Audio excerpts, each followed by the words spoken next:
I mean, Yeah. really. And, we can talk about it later, but when I went back to work after the demonstration against Anita Bryant, which is a very hot story, so, and I spoke at that rally, okay, I knew that people would see that on the news. And we were working in a big complex, and there's woods all around it. And I'm thinking, my nude, tortured body will be found here like a week or so later. Wasn't like that at all. For the first time, these guys saw someone on TV that they knew. And that made everything okay. You know, I counted 14 guys out of the 70 came up to me where I was working and said things like, "Wow, I saw you so great. Yeah, y'all were giving that lady hell." Stuff. And so they loved it. So no torture, nothing. Let's. And Anita Bryant group was here, or they were scheduled to be here. Right. So tell me, you guys. I'm going to say it off, off camera. Then you can just kind of fill Okay. in what because they won't hear me. So you guys, you were working with a group already. They found out she was coming. It was like, this is on. Who are we going to have speak? Mm-hmm. Somebody that is really good at speaking. They called on you. Yeah. And then you made history. So let's start with what you were doing and what kind of group you were working with and what they found when they found out Anita Bryant. Well, when Dade County, which had put together, a fairly progressive, anti queer, pro queer,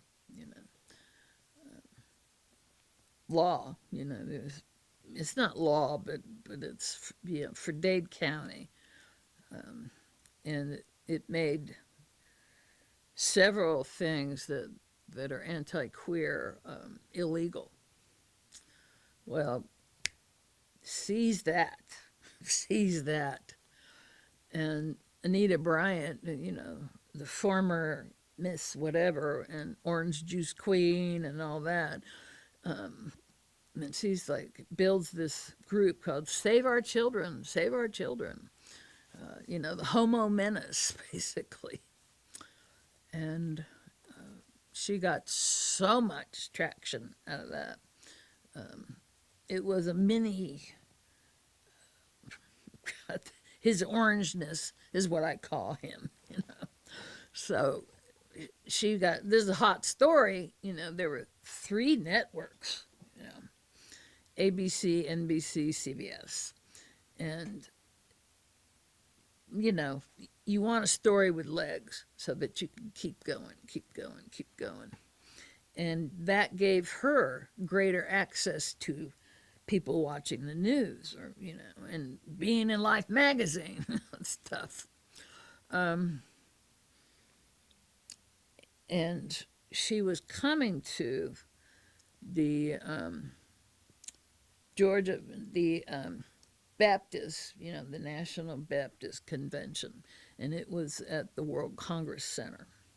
And as soon as we heard this happening, a bunch of women, lesbian feminists, and some just straight feminists, people who supported queers, not queer themselves, and they said, "Oh, hell no, we have to do something."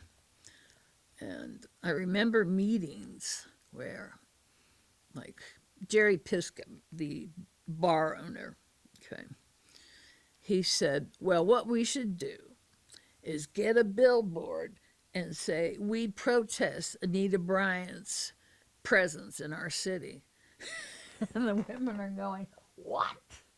What are you doing? That's not you can do that, but what we're doing is something really important that's going to be on television, and you know, people in this city will see it.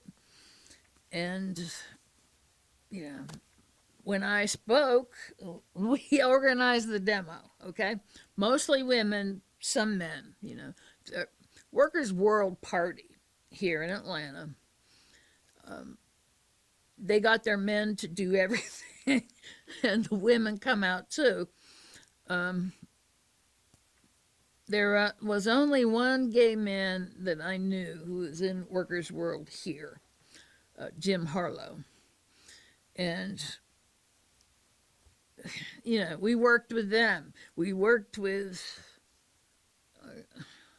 you know, a couple of other, you know, queer groups. BWMT, you know, Black and White Men Together was one. Oh, God. Can't remember the others, but, you know, the religious groups, you know, like Dignity, stuff like that.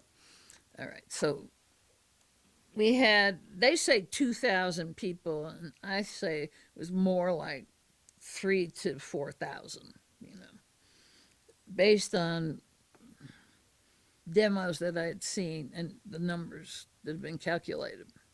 Anyhow, so when I got up to the podium, I said my name, and I said, and I am a defiant dyke. This, like this. And people lost their minds, you know, like, running around, you know, the signs and all this, because nobody used that language, not in public, you know. And I see the paper tiger of Anita Bryant. You know, that's a political, you know, construct. And on that particular day is a Sunday. My mother was always called her cousin in New York. She was in Alabama then. And Marietta, cousin, just has the TV on. You know, they're talking. They It was a lot cheaper to talk after 11 p.m. People don't know any of this now, you know, but you know, if you made like a collect call during the day, then you broke somebody's bank. You know? Ma Bell, there were no baby bells then. So they're talking, and Marietta looks, she said, "What's Maria doing on TV?" And Montre says, "I don't know. I'll have to ask her." And the next day, she asked me. And I said, "Well, Madre, I told you I was going to that demo." She said, "You didn't say you'd be speaking." Well, okay. I left that out. I must have forgotten. I don't know. And she said, "What do you think the family's going to think?" Well, they're probably not going to say, "Oh, Maria, she's a career girl." So, not, you know, it gave a lot of impetus to people who had come into their own with Anita Bryant. These people organized group against queers. They organize it church by church, meeting by meeting. You know, somebody comes and talks, and you go to their talk. The same people who were working against abortion, which they continued to work on it through all of the Roe v. Wade and beyond, they also took the stage for this. So it's sex that brings these things together.